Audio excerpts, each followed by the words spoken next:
যখন আপনি ইসলামের জ্ঞান অর্জন করতে থাকবেন, তখন দেখবেন আপনার মনের ভিতরে এত প্রশান্তি আসবে যে আপনি কষ্টের ভিতরেও আপনার কাছে মনে হবে যে আপনি পৃথিবীর সবচেয়ে সুখী মানুষ।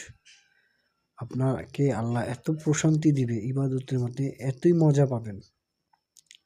যখন আপনি কোরআনকে নিয়ে রিসার্চ করবেন, মুহাম্মদ সাল্লাল্লাহু আলাইহি সাল্লামের সুন্নত অনুযায়ী নিজের জীবনকে গড়বেন, তখন আপনার ভিতরে এত নূর, চেহারায় এত নূর আসবে যে আপনি কল্পনাও করতে পারবেন না।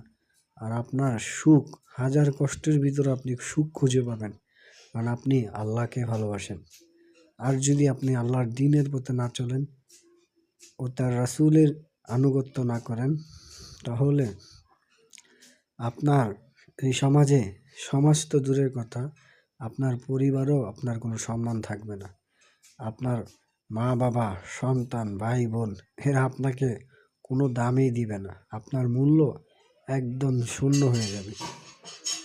কেননা একমাত্র আল্লাহর দ্বীনের রাস্তার মানুষের সম্মান বাড়ায়, আল্লাহর ইবাদতের ভিতরে মানুষের সম্মান মর্যাদা বাড়ে, অন্য কোনো কিছুতেই নয় ভাই।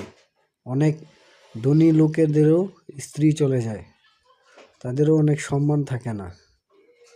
তো ভাই, আল্লাহর পথে চলে আসেন। ওই আল্লাহই তো আপনাকে সৃষ্টি করেছেন, ওই আল্লাহ